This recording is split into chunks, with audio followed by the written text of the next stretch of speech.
Автомашины различных марок, тракторы, экскаваторы,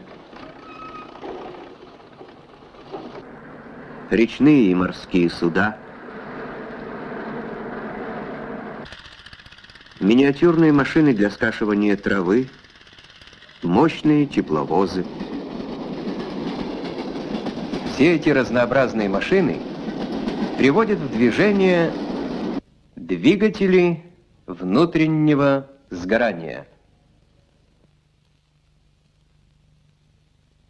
Поршневые двигатели внутреннего сгорания принадлежат к наиболее распространенному классу тепловых двигателей. В таких двигателях процессы сгорания топлива и преобразования теплоты в механическую энергию происходят непосредственно в цилиндрах двигателя.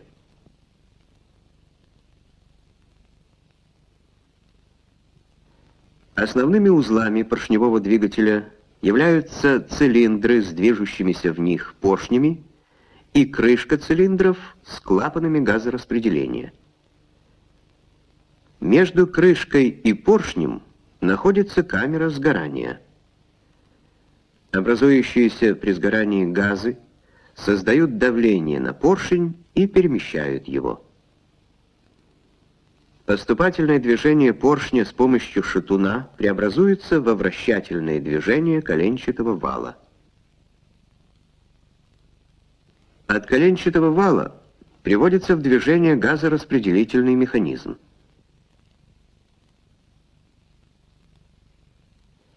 Распределительный вал кулачками воздействует на толкатели и штанги, а через них на коромысло, которые открывают впускной и выпускной клапаны.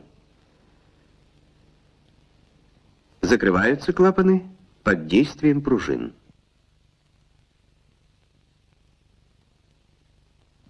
Моменты открытия клапанов по отношению к мертвым точкам поршня называются фазами газораспределения, которые выражаются в градусах поворота коленчатого вала.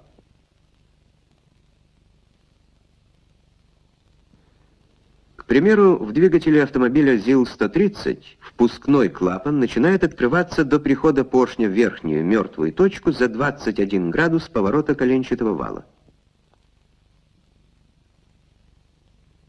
Это необходимо для большего открытия клапана при начале движения поршня вниз и, следовательно, лучшего наполнения цилиндров смесью.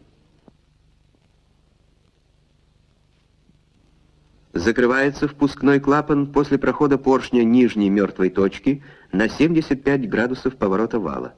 Это также способствует лучшему наполнению цилиндра горючей смесью за счет существующего в нем разрежения и инерции поступающей смеси. Выпускной клапан открывается до прихода поршня в нижнюю мертвую точку за 57 градусов поворота вала. Предварительное открытие клапана обеспечивает выход газов за счет их высокого давления. От нижней мертвой точки движение поршня будет происходить с меньшим противодавлением. Закрывается выпускной клапан после прохода поршнем верхней мертвой точки на 39 градусов поворота вала. Этим достигается лучшая очистка камеры сгорания. Период одновременного открытия обоих клапанов возле верхней мертвой точки называется перекрытием клапанов. Поршневые двигатели делятся на двигатели низкого сжатия с внешним смесеобразованием, карбюраторные, где зажигание горючей смеси происходит от электрической искры, и двигатели высокого сжатия с внутренним смесеобразованием, дизельные, в которых горючая смесь самовоспламеняется. Большинство карбюраторных и дизельных двигателей четырехтактные. В обоих типах двигателей такты происходят аналогично. Первый такт — впуск, второй — сжатие,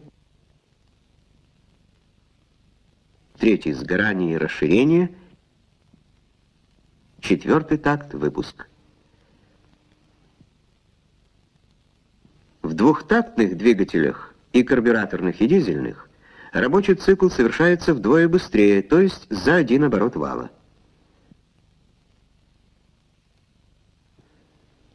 За каждый ход поршня здесь происходит сразу по 2 такта. Впуск и сжатие, сгорание, расширение и выпуск.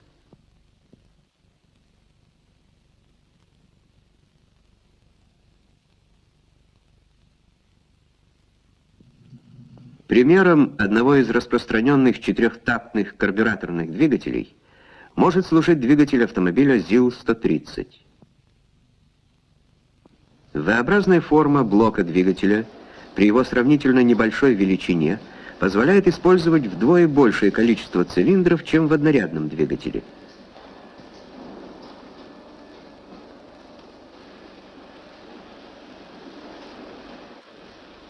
Поршни с поршневыми кольцами обеспечивают высокую герметичность цилиндра. В таком двигателе шатуны крепятся попарно, на каждом колене вала. Однако при этом масса кривошипов вместе с нижними головками шатунов создают на валу центробежные силы, которые неравномерно нагружают коренные подшипники, картер двигателя и вызывают вибрацию. Поэтому коленчатый вал изготавливается с противовесами.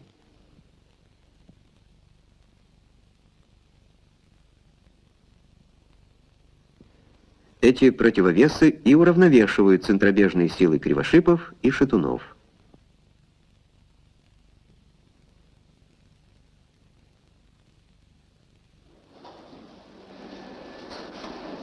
Установкой на блок цилиндров головки с клапанами завершают процесс сборки цилиндров.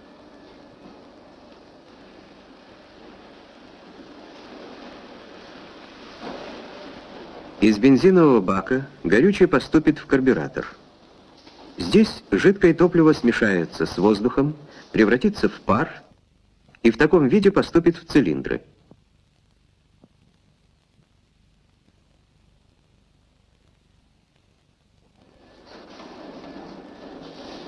Ток от аккумулятора поступит к прерывателю, а от него после повышения напряжения к распределителю, который пошлет заряд каждой из свечей зажигания.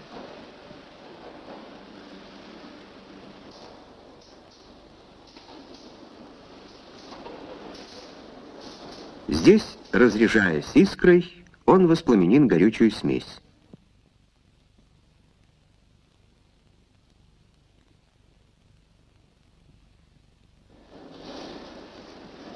Из картера через масляный фильтр в двигатель будет поступать масло.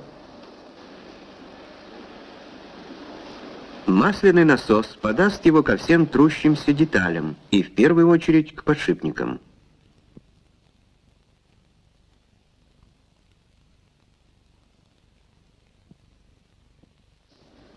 Водяной насос и радиатор помогут системе охлаждения отвести лишнее тепло и не допустит перегрева деталей двигателя.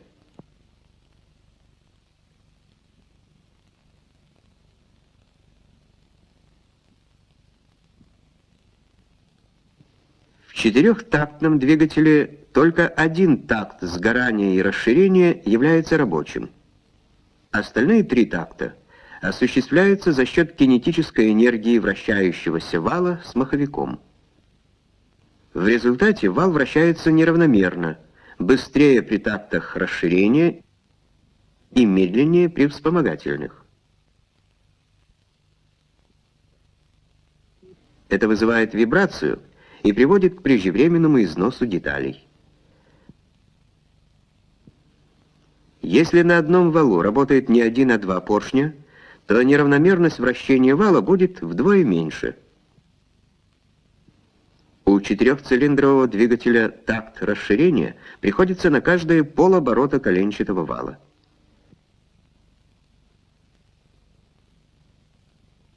При таком же количестве оборотов в двигателе автомобиля ЗИЛ-130 рабочих ходов будет вдвое больше.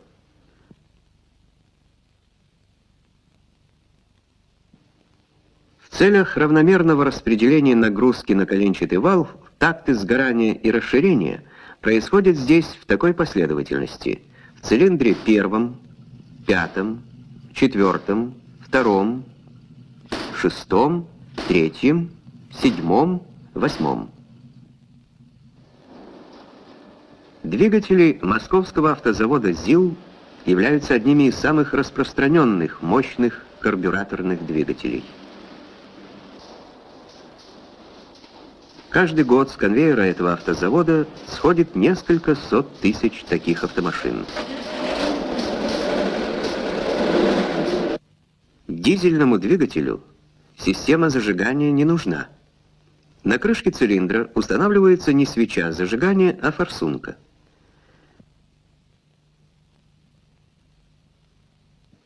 Поршень дизельного двигателя гораздо массивней, и его днище имеет своеобразную форму.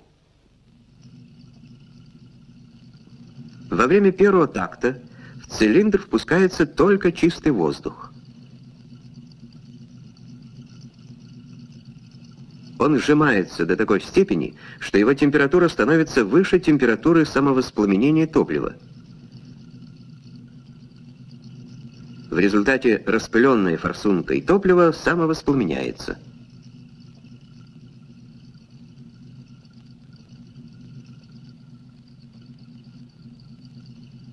Одним из самых сложных процессов, происходящих в дизельном двигателе, является смесеобразование.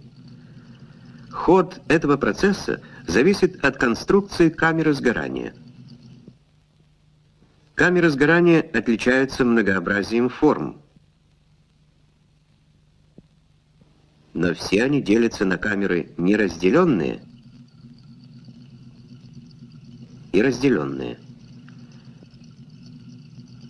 Неразделенные камеры представляют собой единый объем, заключенный между крышкой цилиндра и поршнем.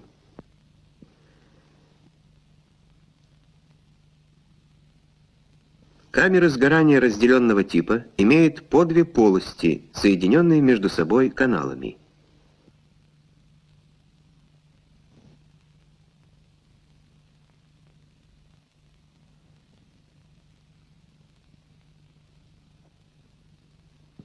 Интенсивность перемешивания топлива с воздухом в камерах неразделенного типа достигается благодаря вихревым потокам воздуха и кинетической энергии струи топлива. В камерах разделенного типа, к примеру, вихревых, во время такта сжатия воздух нагнетается в предкамеру и завихряется. Струя топлива хорошо перемешивается с воздухом, и смесь воспламеняется. В камере создается высокое давление. Горящее топливо выбрасывается в надпоршневую полость и полностью сгорает. Вихревое распыливание обеспечивает мягкую работу двигателя и позволяет использовать топливо различных фракций.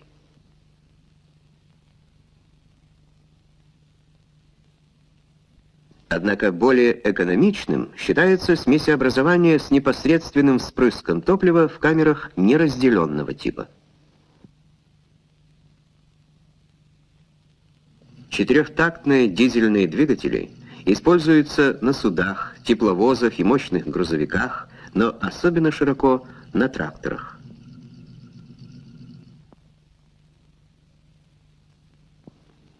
В системе газораспределения двухтактного карбюраторного двигателя клапанов нет. В цилиндре такого, к примеру, мотоциклетного двигателя вместо клапанов окна для продувки и выпуска газов. В качестве продувочного насоса здесь используется внутренняя полость картера и поршень двигателя. Смесь воздуха с горючим засасывается под днище поршня.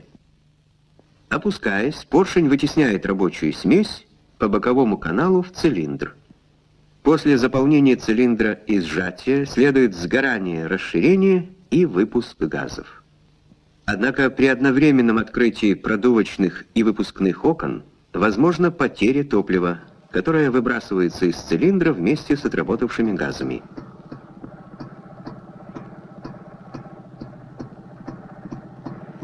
Рабочий цикл совершается здесь за два такта, то есть за один оборот коленчатого вала.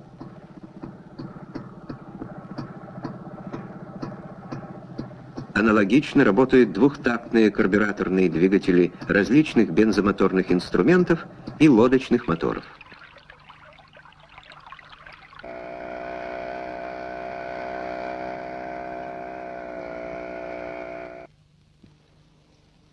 Двухтактные дизельные двигатели отличаются большой мощностью.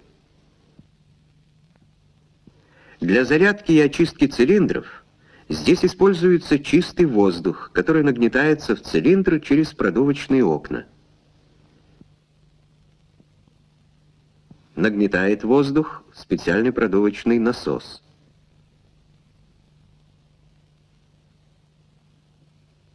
Благодаря тому, что продувка производится только чистым воздухом, здесь нет потерь топлива, как в мотоциклетном двигателе. Отработавшие газы удаляются через выпускной клапан.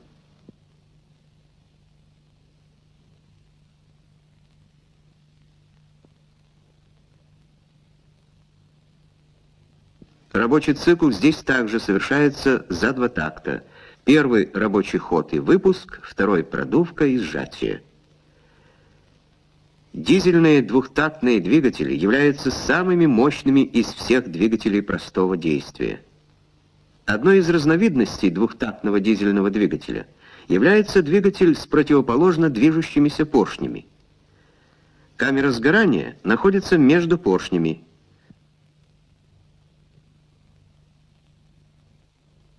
В верхней части цилиндра продувочные окна, в нижней — выпускные. Положение цилиндра в двигателе может быть и горизонтальным.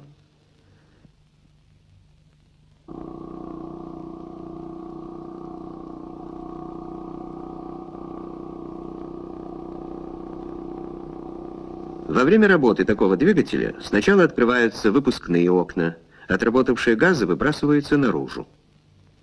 Параллельно с этим начинается наддув чистого воздуха, который продолжается и после закрытия выпускных окон.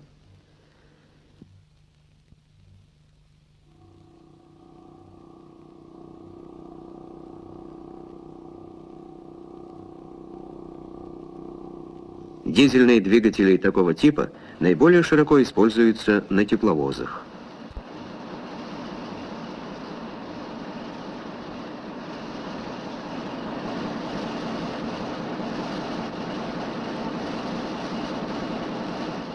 Каждый из рядов верхних и нижних поршней вращает свой коленчатый вал.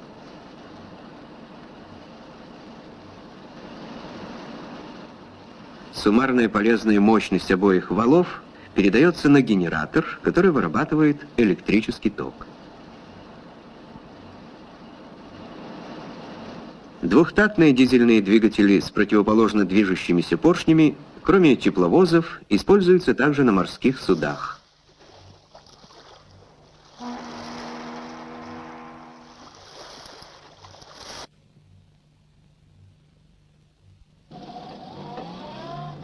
С каждым годом горючего для двигателей требуется все больше и больше, а ведь запасы нефти, основного сырья различного топлива, не бесконечны. Кроме того, двигатели внутреннего сгорания загрязняют атмосферу выхлопными газами. Можно ли избежать этого? В стране уже работает первый экспериментальный поршневой автомобильный двигатель, использующий новый, наиболее перспективный вид топлива — водород. На такой машине вместо бака с горючим миниатюрный реактор. Водород получают здесь из самой обыкновенной воды.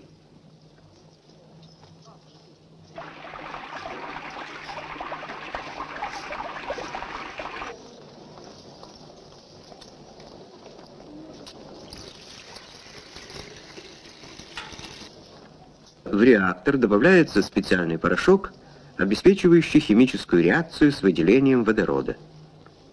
Двигатель этой автомашины самый обычный, поршневой, четырехтактный. Для подачи в цилиндры двигателя смеси водорода с воздухом здесь только поставлен дополнительный блок. Важно, что топливная система взрывобезопасна. Двигатель, работающий на водороде, совершенно безвреден, так как из его выхлопной трубы выбрасывается в атмосферу только чистый воздух с водяными парами. Роль двигателей внутреннего сгорания в народном хозяйстве огромна, так как на их долю приходится большая часть вырабатываемой в стране механической энергии.